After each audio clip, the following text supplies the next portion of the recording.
Hi guys, it's Kristen with Hooks, Books, and Wanderlust. Thanks for stopping by. I am here today with another tutorial to show you how to make the iris stitch. And the iris stitch is one that I am going to be featuring in an upcoming table runner pattern, which I'm actually working on here. And so I thought I would just take this moment to show you guys how to make this stitch.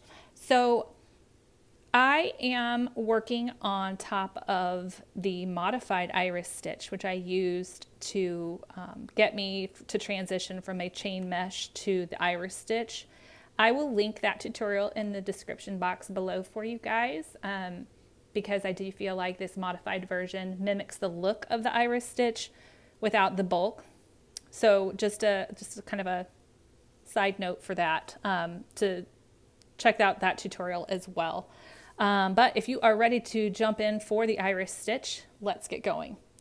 So it's really a very pretty decorative stitch. As you can see here, I've got this panel here is the iris stitch. It is very pretty, very drapey, decorative stitch, but it also lends some stability to some of those thinner yarns. Like this is a DK weight cotton from We Crochet. The form of the stitch using the double crochets will actually give it a lot of stability to your mesh, which is kind of an important balance to make. So the other thing you need to know about it is when you go to make this stitch, you need to do it in a multiple of 4 plus 2 when you're working it flat. So basically you're going to end up with, you've got each iris stitch is going to be a multiple of 4, and then plus 2 because you're going to have a double crochet to start and to end your rows. So let's get going. I've already got a chain 3 here, which I'm using in place of a double crochet. So this chain 3 is going to count as a double crochet. So the next thing I'm going to do is I'm going to start working my iris stitch. So the iris stitch is 2 double crochets, a chain 1, and then another 2 double crochets, all worked into the same stitch from the previous row, in this case the chain 1 space of our previous row. So I am going to work my first 2 double crochets,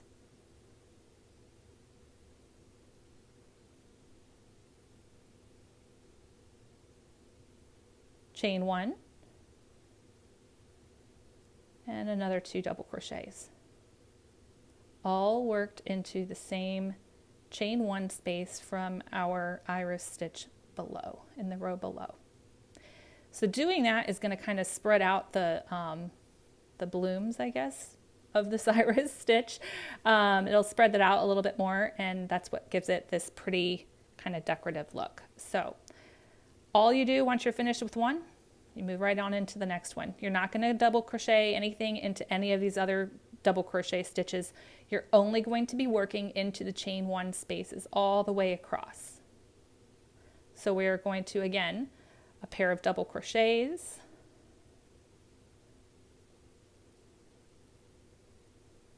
a chain space, chain 1, and then another pair of double crochets.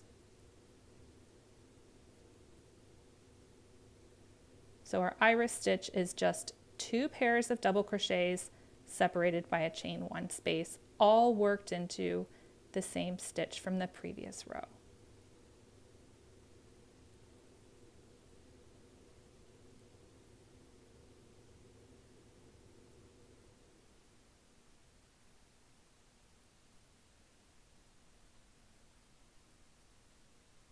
It's a pretty beginner-friendly stepping stone stitch, I don't know. Either way, it's a great way to kind of up level your crochet game. But it uses just really basic stitches, double crochet and chain stitches. So we've got 1, 2 double crochets, chain 1, and then double crochet 1, double crochet 2. And you'll just keep repeating that all the way across the row. I am going to finish this row. I'm stuck on this one. Hang on, I split my yarn here. I'm going to finish this row, and then I will come back and show you how we finish with our last iris stitch at the end of the row.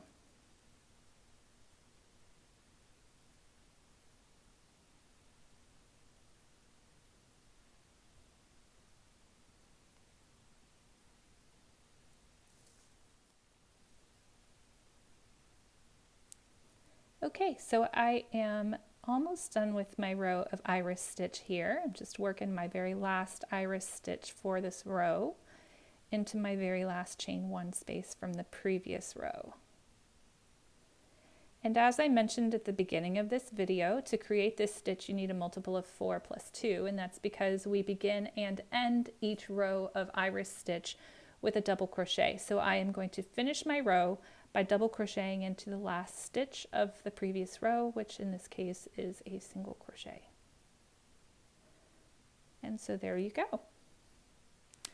That is how you create the iris stitch. As you can see, just let me spread this out a little bit more. You can kind of see how it does lend a lot of stability. It anchors the lattice or the trellis or chain mesh or whatever you want to call this. It anchors it and really kind of gives it a little bit more structure and helps with that even before I've blocked it very much. So yeah. I hope that you found this tutorial helpful. I hope you enjoy this stitch. I know that it's one of my new favorite stitches. I'm going to probably use it for many more designs to come, so keep your eyes peeled for those. Again, this is going to be the table runner pattern that is going to be coming out on my blog in March. So if you're not subscribed over there, you definitely should be so you don't miss anything. If you liked this, please hit the like button for me. If you have any questions or comments, let me know below or reach out to me via email. I'll put all that information down in the description box below for you. Also in the description box, I am going to be putting a photo tutorial for this stitch up on my blog as well. So you'll be able to kind of zoom in on the stuff there. If I was going too fast or if you want to look at something a little more closely, you'll be able to do that there as well. So that's what I've got for you today. I hope you enjoyed that. Hit that subscribe button so that you don't miss any further tutorials or patterns coming out on the channel, and I will catch you guys next time. Bye.